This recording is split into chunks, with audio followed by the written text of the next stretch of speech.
Negro lindo, ven conmigo esta noche a vacilar. Bienvenue au Zanzibar. Ce soir, Frédéric Lafont et Daniel Leconte sont en tournage.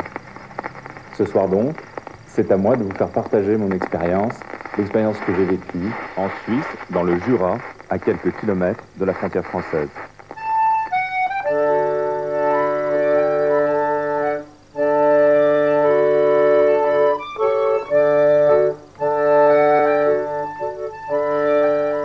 À ceux qui l'ignoraient encore, on apprendra qu'il existe en Suisse, oui, en Suisse, un petit État où vivent quelques personnages qui n'ont jamais été sages. Cet État, c'est le Jura. Cet État, ce canton, c'est l'histoire d'une drôle de bagarre. Cet État, ce canton, ce sont les Jurassiens, les invincibles Jurassiens. Très bien. 4, 5, 6.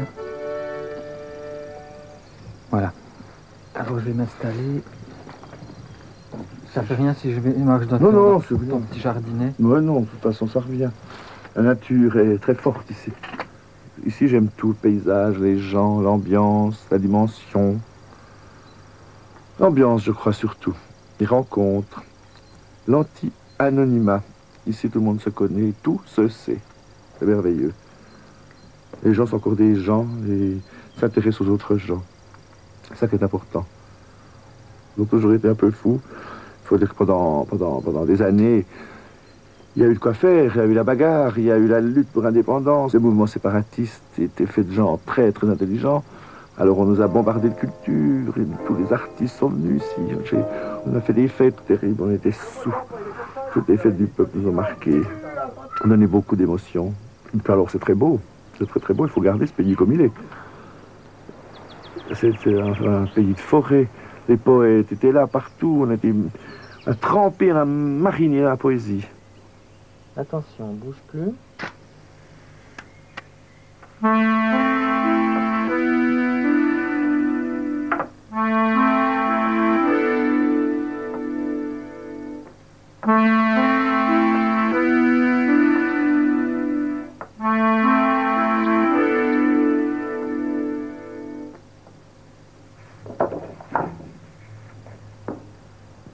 Un agriculteur de Villars-sur-Fontenay,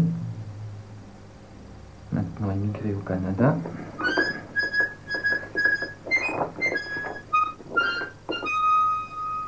Deux frères agriculteurs à Réclair en Haute-Ajoie.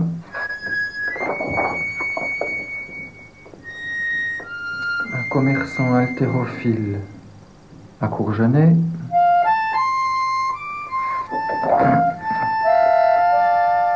Un couple d'agriculteurs retraités dans les Franches-Montagnes.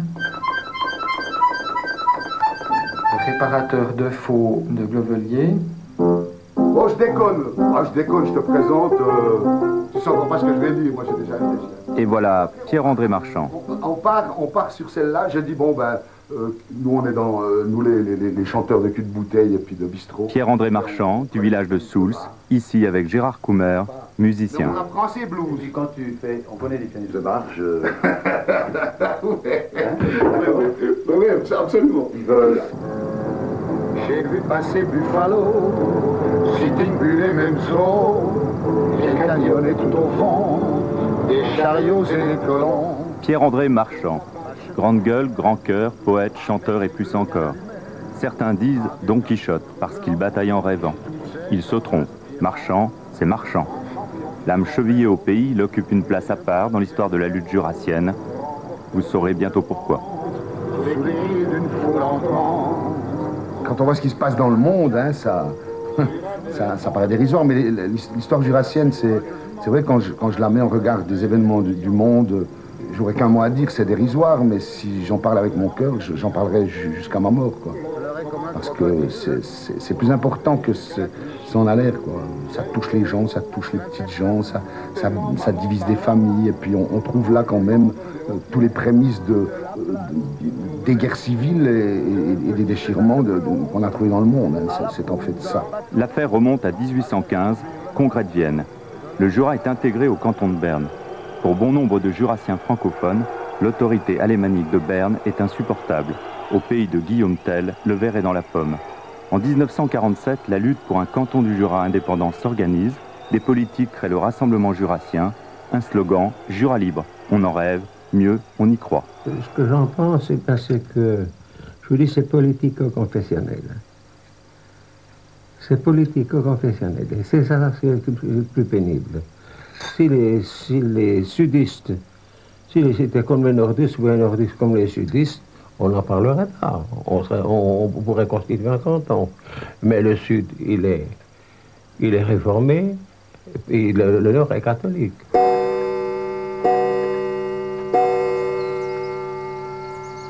La Suisse est une confédération, hein, c'est pas une nation comme la France. Et il y a 22 États, maintenant 23. Et l'État de Berne, nous, on en faisait partie, l'État de Berne. On avait été intégré à l'occasion du congrès de Vienne, on ne veut pas revenir sur ces vieilles histoires, mais le Jura, latin, roman, très proche de la France, au niveau de la Montélimar, qui peu avant, avait été pendant plusieurs années un département français sous Napoléon. Tout d'un coup, ce Jura se retrouve, pof, au milieu d'un État de Berne, puissant, arrogant, etc.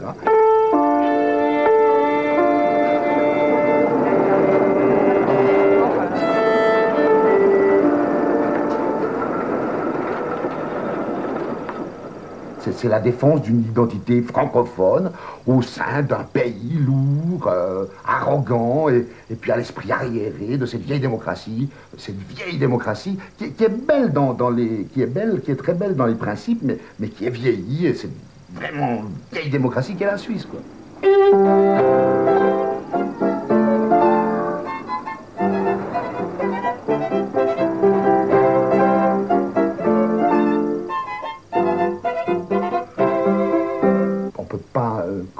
On ne peut pas nier que la langue sépare les gens. Hein. On pense à la couleur, on pense à ça, mais c'est quand même d'abord la langue. Moi, je me sens beaucoup plus proche d'un Sud-Américain, parce que je me débrouille en espagnol, d'un Indien d'Amérique centrale qui parle espagnol, d'un Noir américain qui saura le français, ou d'un Camerounais qui parle le français. Je me sens beaucoup plus proche de cet individu que du Suisse qui habite à 200 mètres de chez moi et qui ne sait pas le français. Et moi, je ne saurais jamais le suisse allemand. C'est un langage, le suisse allemand, qui écorche notre sensibilité romande. Et c'est pas être raciste qu'à dire ça. Le bon allemand, c'est beau, c'est le bon allemand, le Hochdeutsch, je crois qu'on appelle ça. C'est plus suave. Nous, on nous a appris qu'il fallait dire ich. Et on nous punissait quand on ne disait pas p, t, ich, ish, etc. Tous ces mots-là. Et puis quand on a appris tout ça, à dire eine Tasse Tee, etc., comme des cons pendant des années à l'école, à ramasser des punitions, des paires de gifles parce qu'on prononçait mal, qu'on était rétif et réticent à ça, on arrive à une tasse, ou bien Kartoffeln, voilà. Je vais me faire foutre de ma gueule par ceux qui savent vraiment l'allemand. Kartoffeln, par exemple, ça veut dire pomme de terre.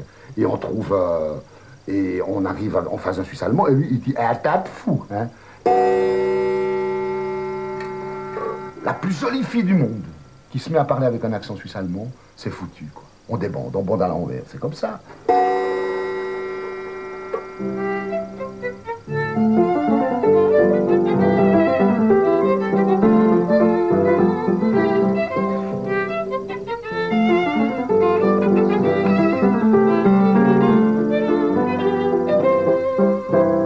Voilà, c'est un truc que pour annoncer aux propriétaires d'immeubles que ça vient de l'administration, donc qu'ils vont leur augmenter les impôts, quelque chose comme ça. Et sur 12 pages, regardez, il y a partout ce label, ce son là. Il est partout, il est sur les paillassons, il est même sur le papier de chiottes. Ils en mettent partout, sur les maillots de leurs joueurs, sur leur patinoire. C'est incroyable. Et en plus, ce gros plantigrade là qui monte depuis des siècles en haut, cette espèce de rampe qui ne soit pas encore arrivé en haut, on parle de la lenteur des Bernois avec cette grosse langue, cette grosse griffe et puis cette petite bite là. Et justement, depuis 200 ans qu'on suit les Bernois, eh bien, le seul geste de noblesse qu'on les ait vus accomplir, c'est de mettre une couronne sur leur emblème. Ils nous imposent partout, sur les carnets de mariage, sur les manuels scolaires, partout on avait ça partout. Et si un type normal se sent pas humilié d'avoir ça comme un type qui est colonisé par n'importe qui, un type normal il doit se sentir humilié, ou bien c'est plus un homme, ou bien on n'a plus de couilles, on n'a plus rien. J'aurais répète, ce ne sont pas des photos de professionnels. On a une planche pour poser l'appareil.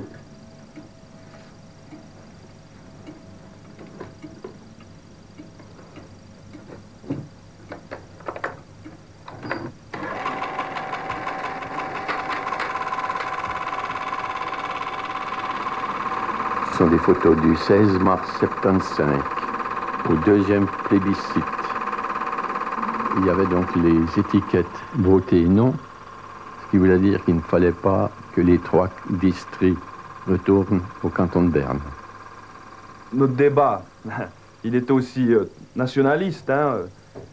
C'est sûr, hein, quand on veut dire défendre, on parle français, on a ça, on a une culture francophone, on n'a rien à faire avec le monde alémanique. On arrive dans un débat qui est nationaliste, qui est très très restreint. Alors, quand on voit l'explosion du nationalisme en Europe, moi je prétends qu'on a eu une chance dans notre vie de faire changer ça avec le ridicule de nos moyens, avec cet humour, puis cette fierté, quoi, cette fierté des gens, c'est tout. Le Jura, c'est toute petite région de rigolos qui ont fait la leçon sur un grand échiquier politique. Et là, on connaît le résultat. Ça a été voté oui, c'est-à-dire que les 3 districts pro-bernois pouvaient rejoindre le canton de Berne. C'est une grande déception. La guerre continue, le combat continue, les bagarres commencent.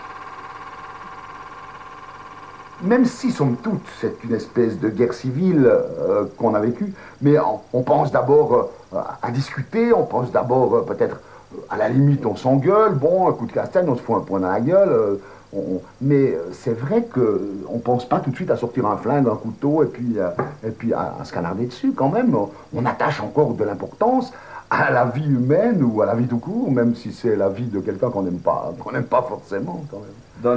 Dans les émeutes de Moutier, où les votations étaient très tendues, que dégénérées en émeutes de rue, la police bernoise nous avait envoyé dessus, dans la foule, 3 chars. Et c'était 3 chars qui étaient testés dans un combat de rue parce qu'ils avaient été vendus à Pinochet. Et ils ont été testés sur les Jurassiens, quoi. Hein? Ils nous les ont envoyés dans la rue. Alors moi, j'avais 18 ans et je me souviens toujours dans cette rue de fumée, de grenadiers bernois, les CRS que vous avez en France.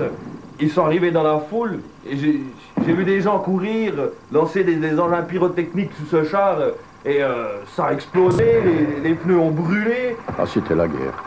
Et on a eu peur. Et ils ont ramassé des pavés à travers la figure, ils se sont complètement fait démolir, ces 3 chars.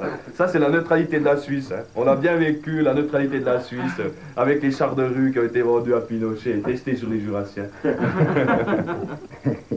C'est vrai que chaque Suisse a son flingue, un fusil mitrailleur extraordinaire, sauf des gens comme moi, puisqu'on a objecté.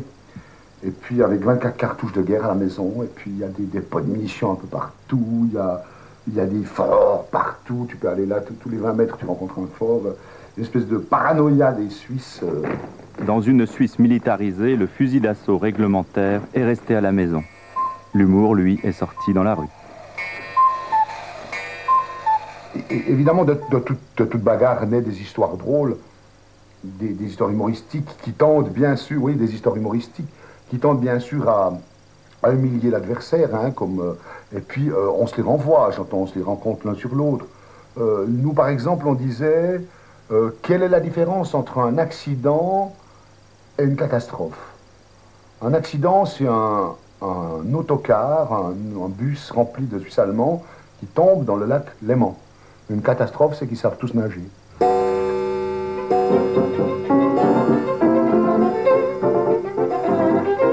Pour faire la guerre aux Bernois, les séparatistes jurassiens ont constitué un groupe d'action, le Bélier.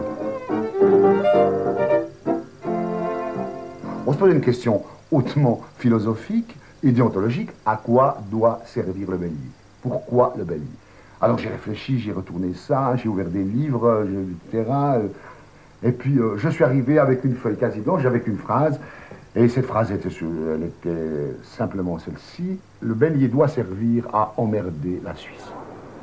Avec un cocktail d'humour et d'audace rarement utilisé par les terroristes, les béliers titillent l'ours bernois et se moquent. À Berne, ils coulent du goudron dans les rails des tramways, murent l'entrée du Parlement réuni en session, coiffent d'un drapeau jurassien la cathédrale. Dans une Suisse maniaque de propreté, ils jouent les enfants terribles et badigeonnent les routes de slogans « Jura libre ». On a lancé le faux bruit, on a fait faire un faux téléphone aux flics de Berne pour dire que le bélier prépare une immense opération à travers tout le Jura, etc., que toutes les routes allaient être maculées de Jura libre et d'inscriptions hostiles à Berne, et le type, il n'en pouvait plus être écœuré par ce genre de manifestation qui souillait la chaussée. Et puis alors, nous on guettait, le lendemain évidemment les flics sont arrivés, des camions de flics, des autos de flics de Berne et tout, les flics étaient sur les dents, et nous nos gars, on avait vraiment quadrillé le terrain. On avait des gars, mais sur toutes les routes et les petites routes du Jura. Et ça en faisait quand même pas mal, on avait 200-300 types là, avec des bidons, des seaux, comme on faisait d'habitude, mais dans les bidons, il y avait une espèce de charcuterie, une espèce de saucisson, de petits saucissons de chez nous qui s'appelle des gendarmes. Il y avait du rouge, du vin rouge, bien sûr. Il y avait tout pour le pique-nique. Tous les flics étaient contents parce qu'enfin, ils allaient nous attraper. Ils allaient tous nous prendre. Et puis, ils nous ont tous attrapés, mais on est tous des bidons, on sortait nos poulets.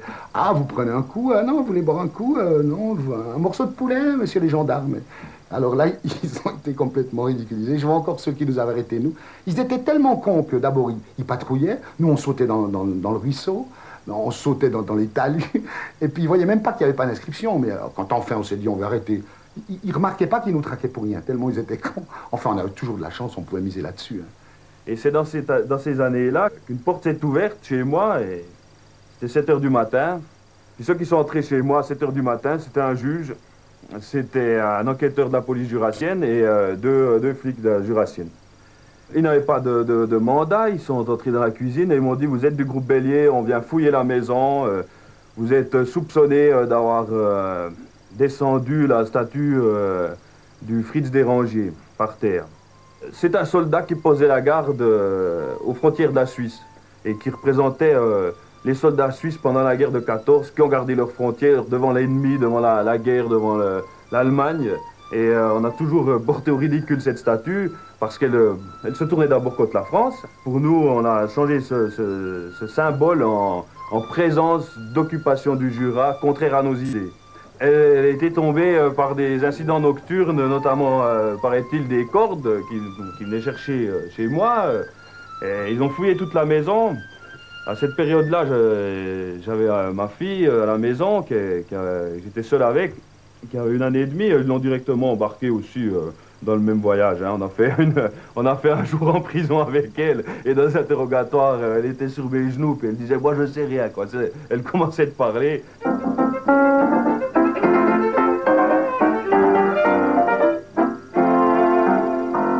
Le canton du Jura s'est créé à l'issue d'une votation sur l'ensemble de la population. Et on appelait ça un plébiscite. Moi, j'avais 14 ans ce jour-là. C'est tout le monde dehors, c'est tout le monde proche du bureau de vote, c'est tout le monde dans les bistrots, et c'est tout le monde qui attend le résultat. On perd. Hein. On n'a pas gagné jusqu'à 4 h de l'après-midi. Où tout à coup on a le résultat de la ville de Porrentruy, et c'est ce vote-là qui fait basculer. Et on a gagné. On a gagné, c'est un nouvel État qui s'est créé. Alors, c'est une émotion terrible, c'est des gens qui crient dans la rue, c'est une immense fête, quoi.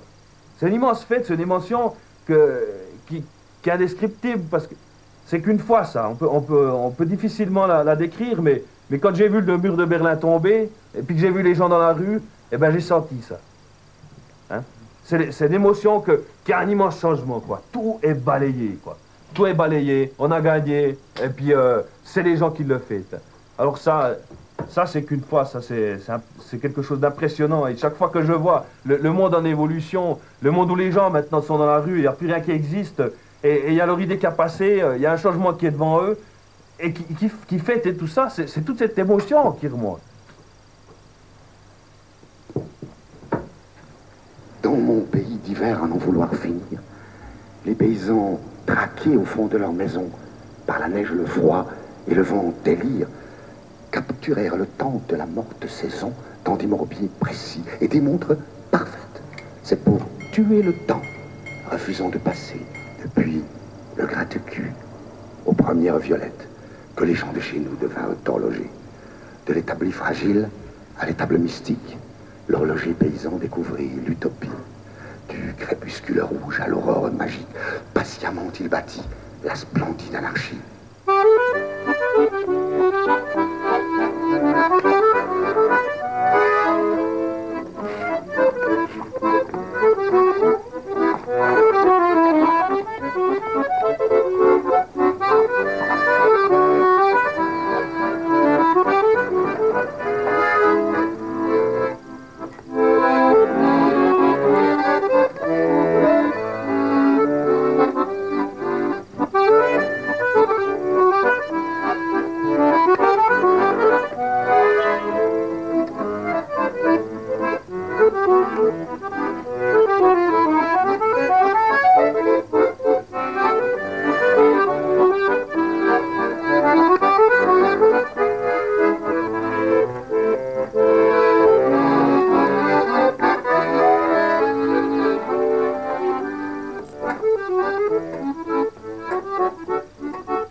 J'aime bien passer le temps avec ma plume, d'attendre l'aube, quoi. Seul à l'assaut de l'aube qui joue les effarouchés, il reste dans son trou, j'attends que le merle se moque pour faire comme Goupil et rejoindre ma tanière. Les derniers animaux sauvages sont obligés de se cacher durant le jour. Je déteste les nuits infécondes, sans sommeil, sans rêve et sans rien à me mettre sous la plume. Pierre-André Marchand aurait pu se contenter d'écrire des histoires, des poèmes et des chansons. Il en a composé plus de 200. Dans le Jura qu'il défend, il trouve sa place parmi les combattants avec sa plume, la langue française et un journal satirique qui restait à créer. L'officialité séparatiste se prenait quand même très au sérieux. C'était un peu vieille France pleurnicharde, quoi. On parlait de chaînes, on parlait de... etc. Et puis nous, au Bélier, on riait beaucoup. Et puis j'ai suggéré ça, je dis, mais nous, on rigole tout le temps. Est-ce qu'on ne pourrait pas aborder la sienne sous un autre angle qui est celle de la rigolade? Et puis voilà comment l'histoire est partie. On a créé ce journal satirique. C'est-à-dire que nous, on trouvait que pour lutter, on pouvait lutter aussi en rigolant, quoi. On avait trouvé un slogan, on disait, on veut vivre d'humour et d'offset. On cherchait des titres, on était là, plusieurs intellectuels qui se grattaient la cervelle. Pendant des semaines, on cherchait des titres et rien ne nous convenait vraiment. On s'était décidé pour un titre, je ne sais plus lequel d'ailleurs. Et un jour, je suis arrivé chez mon père, qui était derrière la maison, là, sous la tonnelle, et derrière son verre de rouge, et je lui dis ça. On cherche un titre, quoi, un journal satirique, papa, est-ce que tu auras une idée? Puis il me dit, foutez-y la tuile. Et puis alors, je suis revenu avec ça. C'était comme une illumination.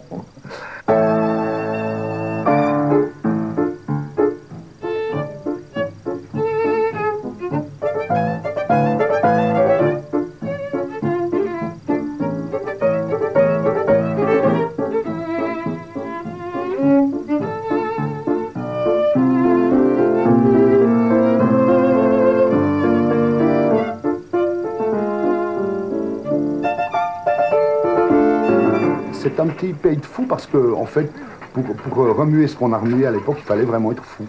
Mais de toute façon, une lutte de minorité, elle est toujours faite par quelques fous qui mettent en place après ceux qui étaient dans le dernier wagon, quoi. Hein, tous ceux qui étaient dans le dernier wagon, maintenant, ils sont dans la locomotive. Ça, c'est évident. Pour revenir à un hymne national, c'est con. La liberté en tant que phénomène de société, c'est con. Chaque fois qu'il y a un peuple qui se bat pour la liberté, la plus grosse tuerie qui a eu lieu sur Terre, alors qu'il n'y avait pas encore d'avion ni de bombes, c'est la Révolution française. Faut arrêter. Ouais, c'est vrai. Et puis c'était dégueulasse, c'était simplement dégueulasse. Donc les politiciens sont souvent dégueulasses. La liberté, elle peut se faire. Chaque fois, j'ai assisté à cette lutte pour la liberté dans le Jura, et j'ai vu tous les écrivaillons ou écrivains de l'époque prétendre faire de la poésie parce qu'ils exprimaient la lutte d'un peuple opprimé. Mais la poésie, c'est pas ça. Ils ont cru qu'ils faisaient de la poésie parce qu'ils faisaient de la revendication, je ne sais pas, je ne veux pas vous citer terre de mon sang, sang de ma chair, chair de mon sillon. Et puis, il y avait 20 000 personnes qui applaudissaient cette merde. Ces gens-là, même s'ils sont dans le Larousse, n'ont pas fait de la poésie.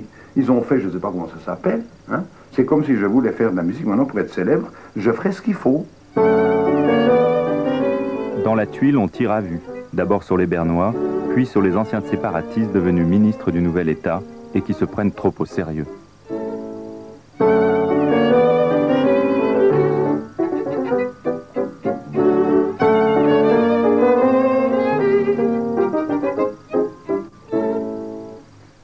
Ah là, c'est formidable. J'ai vraiment un dessinateur extraordinaire. Je lui téléphone en catastrophe parce qu'il me faut ses articles. Il me les... Il prend des notes pendant que... Il prend simplement des notes pendant que je lui téléphone mes articles, que je lui bigophone mes articles. Il prend des notes, et puis il m'envoie les dessins, et puis je les ai. Il me les faut maintenant, parce que je dois partir en imprimerie, et je les ai. Ouh, alors là... Ouh là là, il a fait fort. Alors ici, j'ai... Ouh là là, je vais faire une première page avec ça. Ouh, c'est pour le coup qu'on va nous accuser de vulgarité, d'être des graveleux. Alors vraiment là, là, il s'est laissé aller là. Oh là là, oh je suis content. Ah ils sont bien, Vraiment je suis content. Ah il est bon ce baume.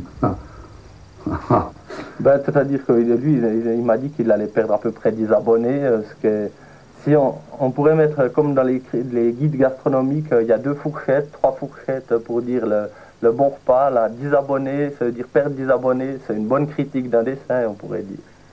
Ouais, je crois qu'on dessine, moi je dessine beaucoup pour faire chier les cons, c'est quand même la motivation première, je crois que c'est un plaisir incroyable que de faire chier les cons, c'est fabuleux.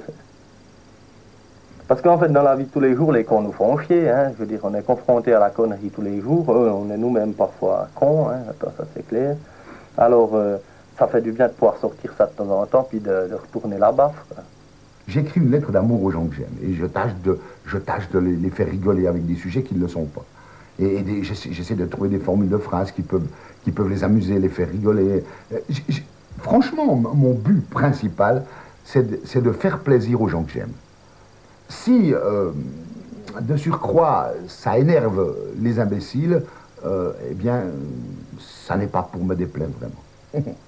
Mais franchement, j'écris une lettre d'amour chaque mois. C'est une lettre d'amour que j'écris. Lettres d'amour, pamphlets et poèmes d'injures. Avec les dessinateurs, Baume, Leiter et même Brognard, la tuile et Marchand résistent à tout, même au temps. Voilà mon arme, ma seule arme. Alors, faut quand même pas déconner, je veux dire. Il y a quand même une certaine disproportion. D'ailleurs, je suis étonné. J'arrive pas à imaginer que ce petit canard de rien du tout, là, qui sort une fois par mois, ce petit mur de Gog, là, sur lequel on graffitise un peu, puisse à ce point effrayer les hommes politiques, les flics. Il faut croire quand même que ce sont des gens qui n'ont pas la conscience tranquille. Mais c'est vrai, je le sais par leurs proches, etc. En tout cas au niveau jurassien, au niveau suisse, on n'est pas suffisamment connu, mais on leur fout une trouille bleue. Et puis ça m'amuse quand même, ça m'amuse. Avec ça, juste avec ça. Il s'agit là de Geneviève Aubry, c'est une leader donc pro-bernoise qui a réussi à regrouper un groupe qu'on appelle, que Marchand surnomme les Mamelies. En fait, c'est des femmes pro-bernoises dans le Jura Sud qui parlent volontiers le Schweizerdeutsch, donc le suisse allemand, et puis qui ont des opinions politiques légèrement à la droite d'Hitler, en gros.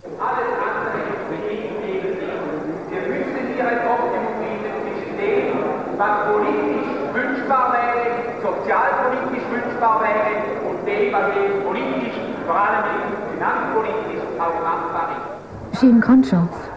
Je crois que c'est mon sens politique qui fait que je m'oublie quand on m'attaque. Ça ne m'empêche pas de dormir, je peux recevoir tous les coups, mais j'ai failli vraiment perdre ma famille parce que mes enfants n'ont pas toléré les attaques à mon endroit qui étaient d'une virulence, qui frisait la pornographie, Alors, je dois vous dire que c'est une période très dure pour moi-même et pour ma famille. Et je n'ai jamais imaginé d'avoir des adversaires qui puissent descendre en dessous du niveau de la ceinture. C'est un dessinateur qui a fait ça, oui, c'est absolument atroce, mais j'ai eu le droit, sous la forme d'une femme qui fait le trottoir, à des affiches énormes dans les restaurants séparatistes de ma région. Alors ça, je dois vous dire que ça a donné lieu à certaines bagarres, à des plaintes. Mais quand vous arrivez au tribunal de Dlémont, ces gens-là sont protégés, on est renvoyé chez soi. Donc c'est inutile de faire des plaintes, j'ignore ça. Je crois que la corbeille à papier, ça sert à quelque chose. C'est pas un journal à scandale. On raconte pas tout d'un coup qu'on a surpris tel ou tel en train de faire telle ou telle chose. On n'attaque pas la vie privée, on attaque des gens qui sont des personnages politiques, qui ont des responsabilités politiques et qui se comportent mal, en fait. Hein. On est des espèces de Zorro. Et alors, évidemment, on leur fait mal. Moi, par exemple, des fois où, c'est vrai, ça me fait chagrin, c'est de me dire qu'après, leurs gosses peuvent être moqués à l'école ou montrer du doigt, etc. Ça peut leur faire mal au cœur. C'est vrai, ça me chagrine. Mais je me dis, mais quand un type commet des escroqueries, ma foi, j'en peux rien, moi, en les dénonçant. Si je fais pleurer son môme, c'est lui qui fait pleurer son môme, c'est pas moi. Hein. C'était un tout petit tordu qui cheminait à ras de terre. C'était un petit mal foutu, né de la foudre et du tonnerre, les poches pleines de venin. Il allait crachant par le monde, il tenait au creux de sa main une vipère furibonde. Ah, ce qu'il était tordu, ah, ce qu'il était tordu, ah, ce qu'il était tordu, tordu. Ah, ce qu'il était tordu, ah, ce qu'il était tordu. Il dormait sous un fiel de lit, rêvant de succès et de gloire, mais nul alouette étourdi ne se perdait en son miroir, car ce qu'il n'avait pas compris de la sagesse populaire, c'est qu'on ne peut à aucun prix péter plus haut que son derrière. Ah, ce qu'il était tordu, ah, ce qu'il était tordu, ah, ce qu'il était tordu, tordu. Ah, ce qu'il était tordu, ah, ce qu'il était tordu. Je reçois un petit billet. Mon cher François, une fois de plus, je remets mon destin désargenté entre tes mains non cupides. Je dois comparaître au tribunal de Dlémont comme prévenu d'injure avec récidive sur la personne d'Étron Vaucher, le 5 décembre 80 à 8h30. Fais-moi savoir si on peut en causer ou faire remettre, si toi, avoir trop de boulot et pas assez de dodo. Voilà, amitié Marchand. Et ça part comme ça. Et c'est un plaisir de défendre Marchand. Donc à la fois j'y trouve mon plaisir d'avocat, et puis je défends un ami dont je partage les sentiments. Mais pour prendre l'exemple un bon exemple, c'est le procès Vaucher, le procès qui a eu lieu il y a une dizaine d'années, où Marchand avait été particulièrement violent. Je peux juste donner 2-3 exemples. J'ai la tuile sous les yeux, la tuile de l'époque, du genre d'injure qu'il avait adressé à ce Vaucher. Il l'avait traité de vieux zygomare atteint d'une anomalie scatophysiologique. Il prend son trou de balle pour un encrier.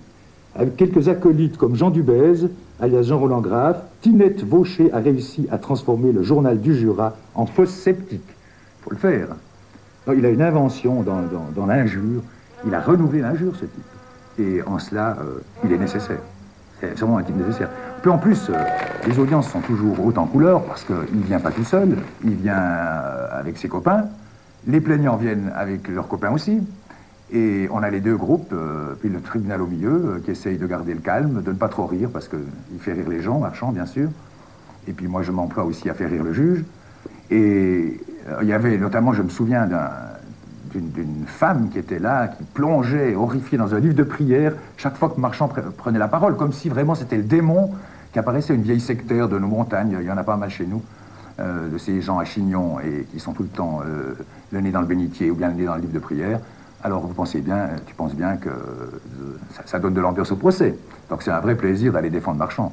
Mais alors ce qui est drôle, parce que c'est vrai qu'on pourrait être... il y a longtemps que je serais sur le cul au niveau pognon avec tous les procès qu'on a eu. Mais chaque fois, solidarité incroyable. Des collègues, des gens qui se cotisent, des gens qui nous envoient du fric. Et puis, nos procès sont payés. Donc, je ne veux pas jouer. Et des fois, dire, ah, ça va te coûter cher, tous ces procès. Non, ce serait mentir que de dire que ces procès m'ont coûté cher. Bon, ma réputation, peut-être, pour ce genre de gens. Je suis un type ignoble.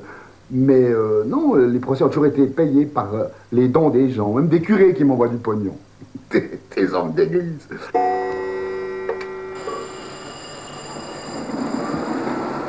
Une fois par mois, dans une imprimerie qui doit garder l'anonymat pour ne pas perdre ses clients, la tuile se multiplie. Quelques milliers de personnes la liront, dont certaines en cachette, fierté de marchand. Mais il me disait un soir, bah tu vois, quand je corrige les épreuves de la tuile avec une équipe de copains et de copines qui viennent, on fait un dîner dans la cuisine, puis on corrige les épreuves de la tuile, puis chaque fois que je sais que c'est terminé, je me réjouis, parce que je me dis, eh ben, y a quelques copains, quelques bons copains qui vont rire demain, qui vont se faire une pinte de bon sang, et c'est exactement ça, Marchand. Donc je dis, c'est un type merveilleux et nécessaire dans notre pays. Et alors, ils vont les afficher dans les kiosques? Ceux qui oseront, je pense, ouais. Ceux qui oseront. Ceux qui oseront. Tu t'es jamais fait retirer des affiches comme ça ou... Ouais, je m'étais une fois fait perquisitionner, je les flics.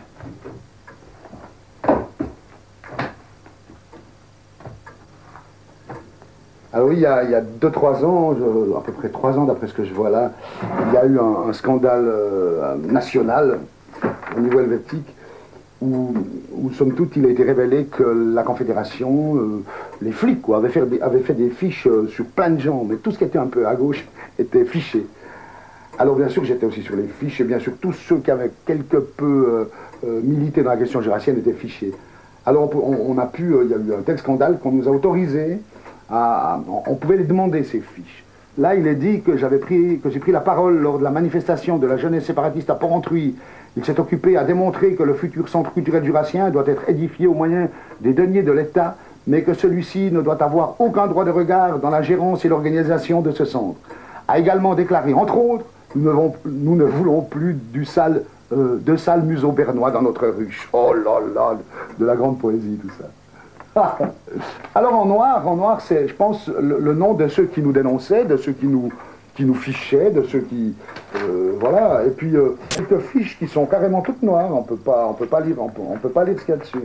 Celle-ci, elle devait être... Ah voilà, ici, de nouveau, APTT, demande de CT contre M. Ça devait... ouais, il y a mon numéro de téléphone, mon ancien numéro.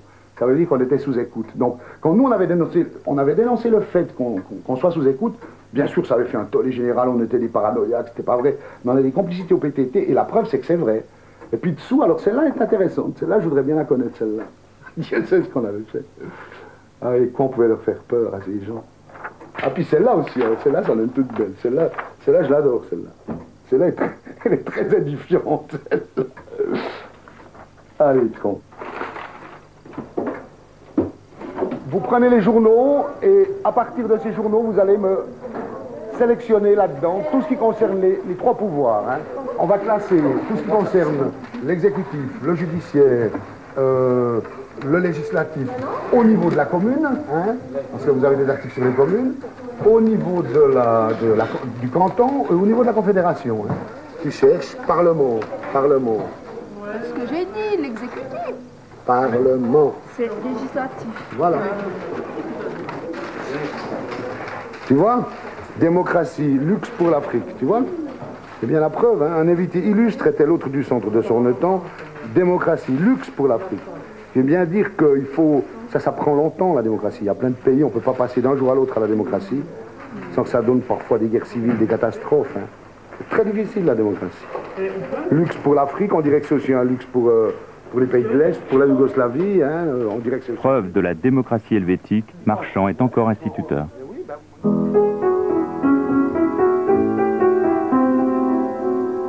Quand je ne ferai plus le coup, quand j'aurai trouvé la raison, je boirai plus qu'un verre à la fois, je n'aurai plus honte de moi. Adieu Bourgogne et Juliennate, je change de foi et de race, j'abandonne la dame Jeanne pour me lancer dans la tisane. Ô vous tilleuls et camomilles, vous comptez un nouveau pupille. Adieu troquet de mes errances, adieu terrible titubance, adieu les gueules arabos, adieu naufrage sans radeau, adieu petit matin débile d'Alka-Seltzer et d'Alka-Cis. Les bistrots perdront un stratège qui savait soutenir un ciel bien plus fort que Napoléon dans l'art de placer ses canons. Osin, mon cœur à l'aviateur, qui comptait parmi les meilleurs de l'escadrille des bons copains, qui ne recule devant rien. Nous faisions les choses en grand, pour ce qui est de l'océan. Lindbergh l'a juste traversé, nous l'avons bu en entier. Je me tirerai des volutes, des canons, des ballons, des flux, en laissant les vieux de la vieille tout seul à l'assaut des bouteilles. Je pisserai plus dans les violons, je mettrai de l'ordre à mes saisons, je chanterai avec les loups, je serai plus suisse qu'un coucou, je surveillerai mes écrits et m'inscrirai à un parti. Je m'arrangerai pour faire du pognon, je ne serai plus poire ni pigeon. On serait comme un CRS, accord perdu dans la sagesse. Je deviendrai bien comme il faut, baise-main et deux doigts de Porto. Je louvoirai chez les faux culs, entre la pommade et la glu. Je serai poète officiel dans le respectable bordel. Coumer, c'est tout un personnage que, je le dis souvent, enfin j'ai cette espèce de métaphore à son sujet, c'est que si Coumer n'a pas de génie, mon jardin n'a pas de mauvaises herbes. Il y en a qui prétendent que son génie l'a galvaudé, l'a vilipendé en restant ici, en faisant le fou. Plus il vieillit, plus il devient fou. Et moi, je trouve ça formidable parce que, en général, en vieillissant, on devient sage, on devient renfermé, on devient pleutre, on devient frileux. Et puis lui, j'ai l'impression que vraiment, plus ça va en avant, plus il devient, on dirait bientôt un clodo, il s'en fout, il se fout de tout, il se contente de ce qu'il peut faire avec son talent, et puis il vit, quoi. Il vit, en fait. Je pense que c'est un des derniers hommes libres de ce pays, quoi. Quand Marchand me donne un texte, il me faut peut-être... d'abord, je le perds. Hein. Ensuite, je le lis. Ensuite, il ne me plaît pas, bien sûr. Hein. Bien, il me plaît fabuleusement. Et ensuite, je le laisse tranquille 3 semaines. À ce moment-là, Marchand s'énerve, parce que bien sûr, il y a tous les autres musiciens qui se poussent au portillon pour créer de la musique pour ce grand poète. Hein. Et le Coumre, il attend d'avoir du génie. Et ça lui arrive tout à coup le matin, à 5 heures, quand il rentre complètement beurré. Et la partition est bêtement sur le piano, le magnétophone est enclenché, je la joue, et elle est terminée. Et si je dois ajouter une note, il faut la recommencer, elle est foutue. Quand Coumer arrive, j'ai l'impression que mon piano existe, que mon piano sert à quelque chose, qu'il a une âme, quoi. J'ai l'impression qu'il y a quelqu'un dans ma maison, quoi. Et les Coumers, ce sont tous des fous comme ça. Tous les Coumers sont musiciens. Tous. Ils sont 7 dans la famille. J'en connais en tout cas 6, et les 6 sont d'excellents musiciens, qui auraient pu faire des carrières, en tout cas de musiciens, de pianistes de bar. Tous ceux que je connais, et puis ils peuvent prendre, en plus, ce qu'ils ont d'extraordinaire, ils peuvent prendre n'importe quel instrument.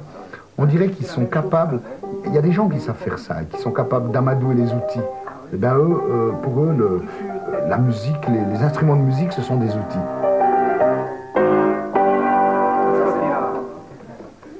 Je vais vous jouer une mélodie russe un peu plus calme. Alors il s'agit d'un accordéon russe. Et normalement, en Suisse, on ne peut pas jouer sur les accordéons russes parce qu'ils ont le doigté renversé. Si vous voulez, le do n'est pas à la même place, le ré non plus.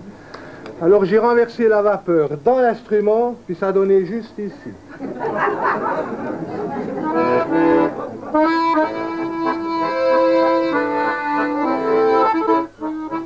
Tu peux faire une chanson si tu veux.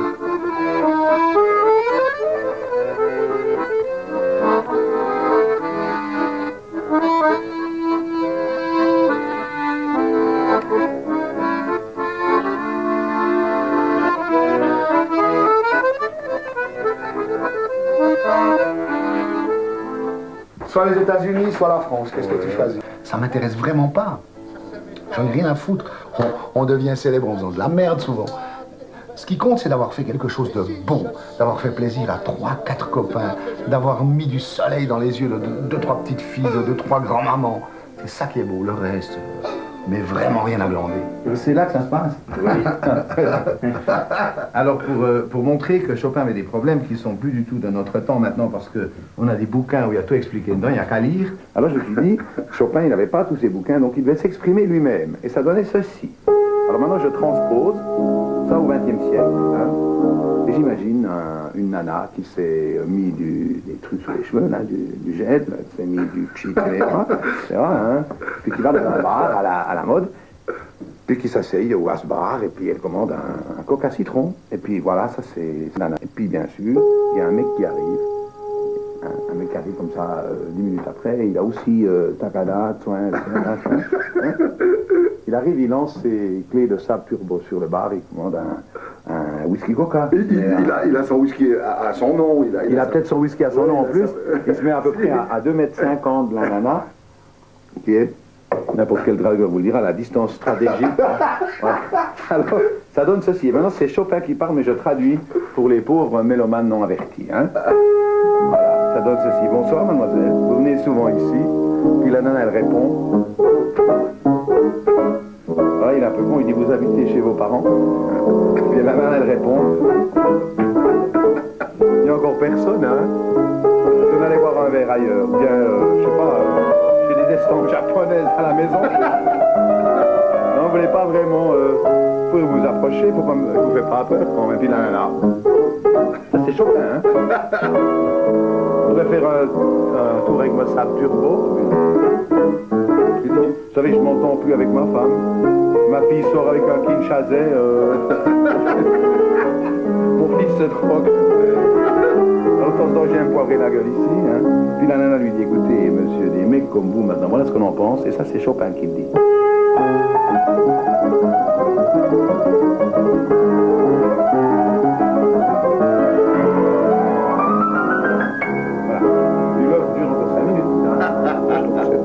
Une bonne leçon, et ça m'a toujours fait rire d'écouter Chopin et tous ces machins, parce qu'on ne sait pas comment les compositeurs composaient, c'est des gros rigolos, hein. Par exemple, si tu écoutes ça, tu vois, du Mozart, alors ça dure 20 minutes, hein. Après, quand il a fini, il fait, après il continue. Ça dure 20 minutes, il se passe absolument rien. Puis à la fin, Mozart se dit, ça va pas, il faut comme que j'emmerde, que je fasse rire le public à la fin. Alors à la fin, il fait ce qu'il appelle un rondeau à la turque. Personne ne sait comment ça s'est joué à l'époque. Mozart avait une sonnette de Bonn sous le pied. C'est historique ce que je raconte. Hein. C'est écrit dans les trucs les plus importants de musicologie. Et il avait mis, parce que dans le piano de Mozart, il y avait 7 pédales, dont une à effet. Ça s'appelait déjà un piano? Ça s'appelait un piano fortin. Et puis, il y avait la 7e pédale à laquelle on pouvait accrocher ce qu'on voulait. Un grelot, un mirliton, un truc. Et il avait accroché une sonnette de Bonn. Avec deux, ça te suffit pour tes grelots, Gérard. Alors, ça donne ceci. Et il a vraiment joué, Mozart. Il était en redingote normal. Les gens étaient venus comme ça, cultureux, hein, écouter Monsieur Mozart, qui était quand même célèbre. Divin. Divin, célèbre, et même pas si pauvre que ça, mais grillait tout. Hein. Alors à la fin de cette sonate, quand vraiment vous avez fini le menu et tout le monde attend le rondo final, Mozart, il fait... Ah ouais, la marche turque, il fait... Dring, dring, ah ouais, dring, consternation. Consternation pour qu'on rigole.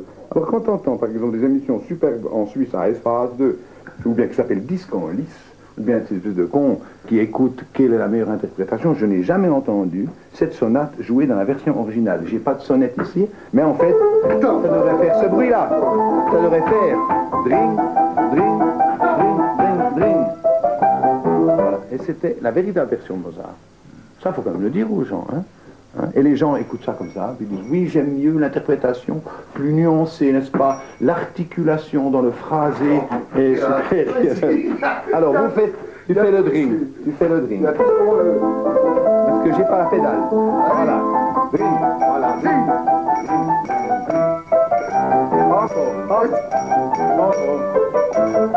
Non, ça, c'est déjà une version élaborée. Il y a un autre fou au niveau musical qui est un accordéoniste extraordinaire, un musicien incroyable. Son nom, c'est Schindelholz, on l'appelle le Chindou. En plus, il est flic, il est complètement autodidacte. Et puis, ça doit être le seul flic que j'aime. Il joue de l'accordéon, mais c'est extraordinaire comme il joue de l'accordéon. Personne ne sait où il va chercher ses harmonies, et je pense que lui non plus, étant donné qu'il ne connaît pas une note de musique.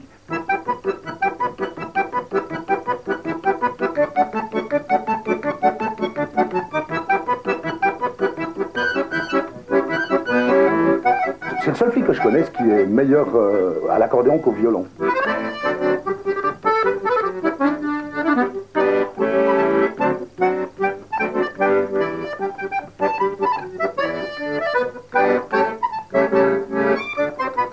Il y avait l'autre fois un de mes potes qui est un violoniste concertiste, un grand violoniste sud-américain. Il a écouté jouer, il l'écoute, il me regarde, il dit mais qui c'est ce gars-là, mais comment il joue, mais c'est pas possible, un gars qui joue comme ça, où est-ce qu'il a appris la musique? Et puis je lui dis, ben, il sait absolument aucune note. Il me regarde et il me dit, eh bien heureusement qu'il ne sait pas la musique, parce que s'il comprenait les harmonies qu'il fait, il deviendrait fou. À quoi j'ai répondu, t'en fais pas, ça c'est déjà fait.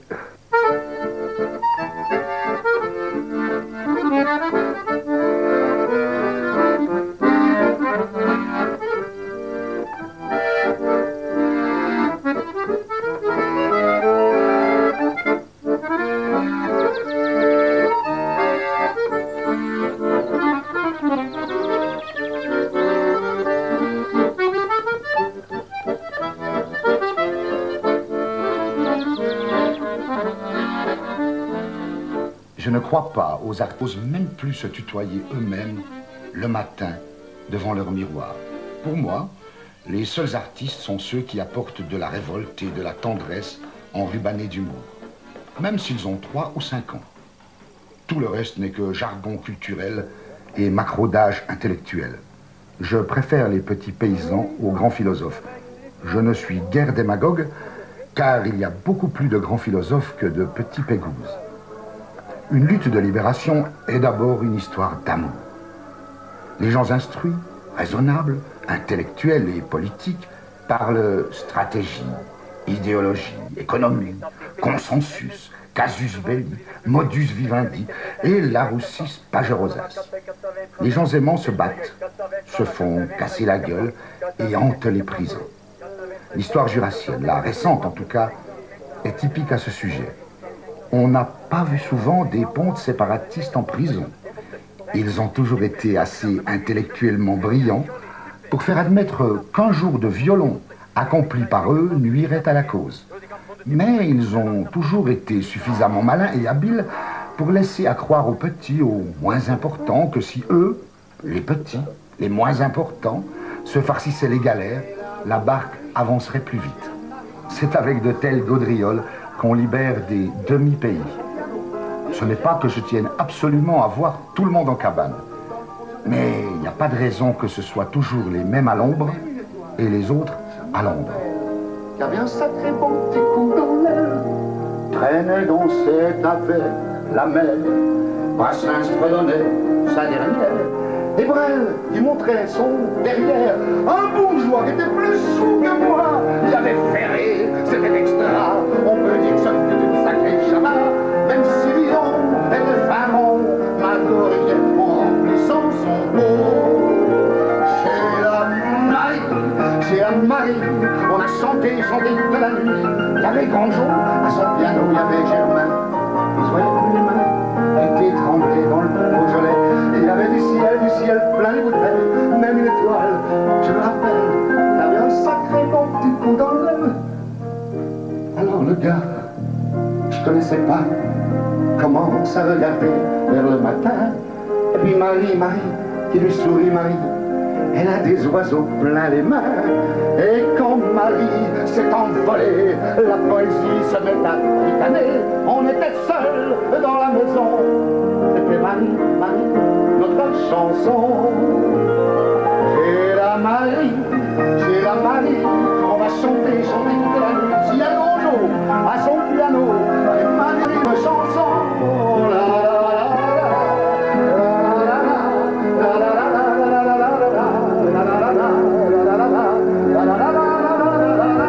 Au piano, Gérard Kumer. Dans la salle, tout. Merci. Merci beaucoup.